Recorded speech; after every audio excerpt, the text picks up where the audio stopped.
Meowdy y'all, and welcome back to another video. There are a lot of mysteries and secrets in the world of Stardew Valley, and for some lore, you have to really look hard if you want to learn a thing or two. Although religion in Stardew Valley isn't in your face, there's no doubt that it's an important part of the world and world building, and for some characters, it's how they live their life. In today's video, I'll be explaining the religion that exists in Stardew Valley and the lore that comes with it, so buckle up. If you don't know me, I'm Sauter. I make Stardew Valley YouTube videos featuring game challenges, lore, and theory crafting and analyses, so if you've got any feedback or suggestions for the next video, feel free to leave a comment below and hit that subscribe button for more. If you have a keen eye, you might be familiar with this symbol in Stardew Valley.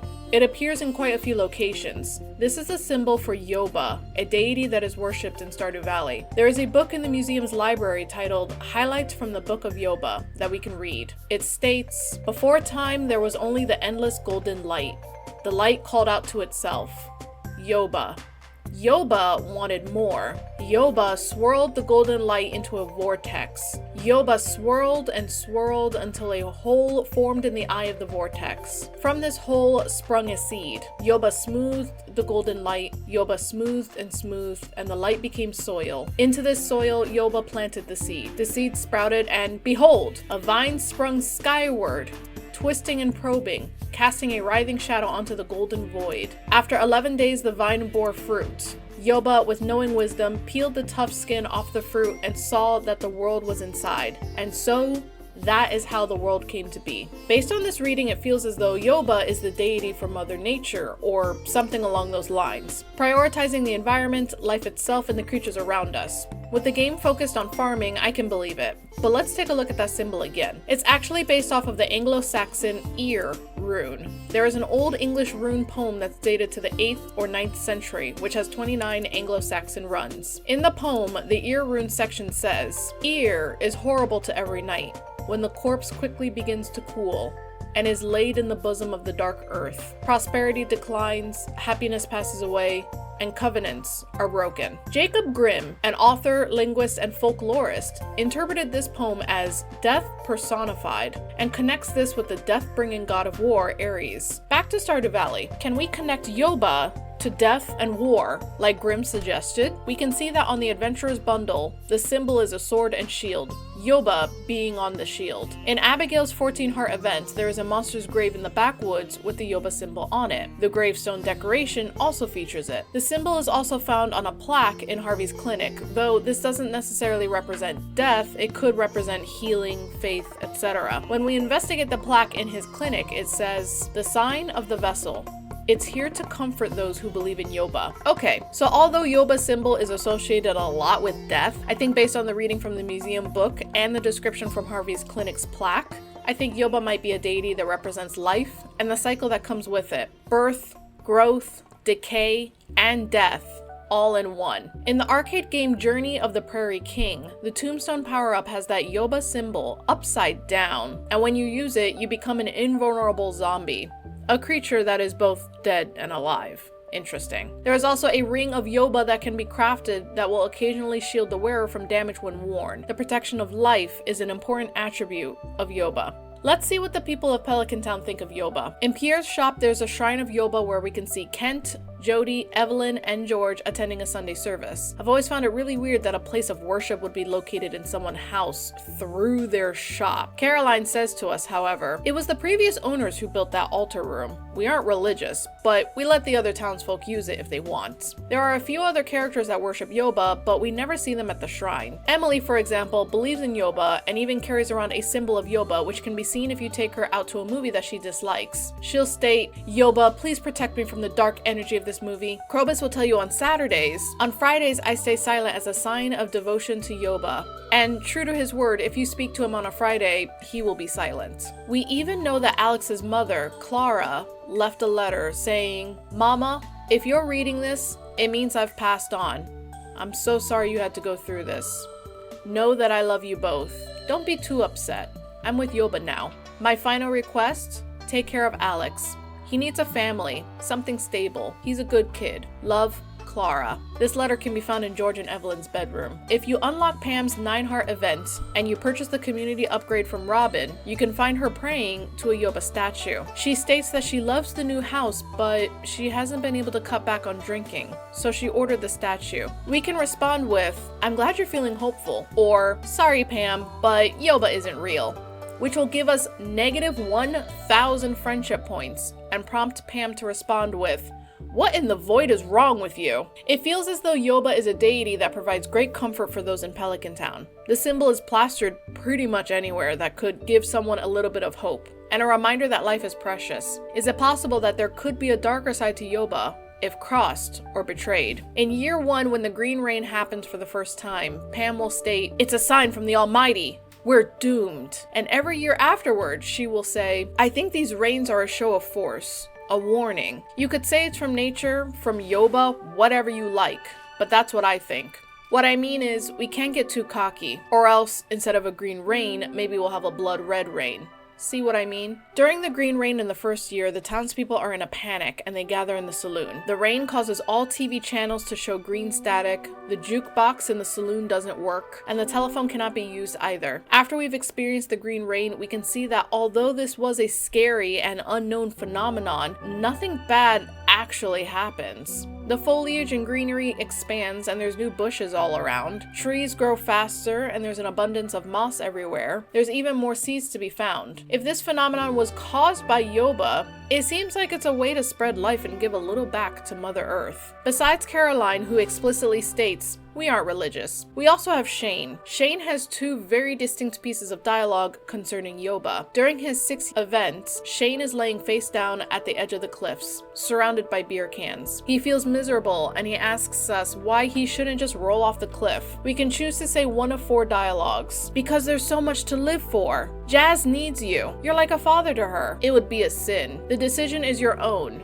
Just know that I'm here for you." If we say it would be a sin, he responds with, "Yoba, don't you know I'm an atheist? Ugh." And he says he needs to go to the hospital. After marrying Shane, he can also randomly say to us, "The name Shane means gift from Yoba." What a joke. Shane is really the only character that directly states that he does not believe in Yoba, whereas Caroline just states, "We're not religious," when talking about the altar in Pierre's shop. Caroline's statement feels as though maybe they believe in Yoba, but they don't go to the Sunday service or anything like that. It seems pretty clear that the majority of the people in Pelican Town look to Yoba for hope and guidance, or they just passively believe in Yoba and don't pay too much mind to worship. Interestingly enough, we can see the possible worship of Yoba in another race besides the humans of Pelican Town and Krobus, a shadow person. On Ginger Island, there is a plaque above the forge that is Dwarven. There is some imagery that shows the symbol of Yoba at the top and a possible depiction of that story of Yoba that we read in the museum. I'm interpreting this plaque as Yoba forming in the stars and creating the planet and the moons, then throwing life, like trees and seeds, onto the surface. I find it very interesting that there is a sign that the belief in Yoba is in the Dwarven culture, but when we speak to the dwarf in the mines, and even max out our friendship with them, there is never any mention of Yoba. We know that Krobus talks about Yoba and his belief in him, so there's no way that worshipping Yoba is only for humans. Now, there was a 1,000-year war between the dwarves and the shadow people, and we know that there's an abundance of shadow people still left because we come across them constantly in the mines, and we see Krobus, of course. But the dwarves have all disappeared, except for one. Could it be that the ancient dwarves that died in the war did believe in Yoba, but the dwarf we know never had this belief passed down to them? Is it possible that the Dwarven religion also disappeared? We're left with nothing but relics and artifacts that belong to the dwarves for our answer. Now, let's theorize a bit. We can see that the altar in Pierre's shop is completely gold, and we know that in the story from the museum, we know that light is obviously very important with Yoba, and one could say that Yoba is light itself. But what of that darkness? The absence of light, the void. Yoba swirled the golden light into a vortex. Yoba swirled and swirled until a hole formed in the eye of the vortex. Have a look at the top of the obelisks that we can use to warp us to specific locations. The power of warping and teleporting us is seen with the Return Scepter, a non-consumable gold and purple warp totem. The golden handle quivers with raw potential. Hold this scepter to the sky and return home at will. Concerned Ape originally intended the altar of Yoba to charge a wand that would allow unlimited teleportation back to the farm. This wand was later implemented as the Return Scepter. Let's go back to that void stuff. We see that a lot of void things are swirly and purple. We can see this with the new decorative piece Void Swirls, items like the Void Essence, which is quivering with dark energy, and the Void Salmon, which is twisted by void energy. There are also other void things that are represented with black and red, like the Void Chicken, Void Egg, Void Ghost Pendant, and all of the Void Spirits, the Shadow People. So we can see some theming with things associated with the Void and things associated with Yoba. Purple, black, and red for the Void, and gold, yellow, and white for Yoba. Remember how Pam said, "What in the void is wrong with you?" This is how we would usually say, "What in the hell is wrong with you?" Is the void a sort of hell? I thought that at first, but Krovis gives us a lot of clarity. He is a devoted believer of Yoba and even sells a symbol of the vessel. If the void was a hell or some place of eternal torture, why would someone from the void, like Krobus, still be devoted to Yoba? It doesn't make a lot of sense to me. Krobus may stay on rainy nights. It's said that my people came here long ago, when a great catastrophe allowed spirits from the void to cross into the physical plane. So something happened to pull him and the rest of the Shadow People into our realm, and specifically in Pelican Town. My theory is that the void is just nothingness. It's a plane or realm that existed before Yoba, and something in Yoba decided, you know what, let's get out of here and spread life and light. A separation, a split, a breakup between the void and the light, as I'll call it, happened. This wasn't some malicious or hostile or destructive thing that happened. It was Yoba breaking away and choosing its own path. In the obelisks, we see those swirls of purple, like a mixing bowl of evenly distributed void and light, all mixed together in harmony. I think the combination of purple or black with yellow or gold can be seen quite a few times in Stardew Valley, and can represent a beautiful harmony of powers that grants you immense strength or a great ability. The Return Scepter, the Iridium Band, which is literally made of iridium bars, Solar Essence, Void Essence, the Wedding Ring, which is iridium bars and a prismatic shard, and is an old Zuzu City tradition, and, well, wouldn't you know it, the statue of the Dwarf King requires 20 iridium bars. Huh, interesting. When I started thinking of the void as less of a hell and more of a peaceful nothingness soup where the void spirits resided, I got a better picture of what happened at the beginning of time, when Yoba created the world. With that said, I hope you all enjoyed this video, and thank you so much for watching. I stream pixel art and Stardew Valley on Twitch, so if you'd like to check that out, link in description. And if you've got a suggestion for the next video or some headcanons that y'all have and want to share, be sure to leave a comment down below, and make sure to subscribe to catch my next video. I'll be making more Stardew Valley videos, so keep an eye out. See y'all next time. Bye!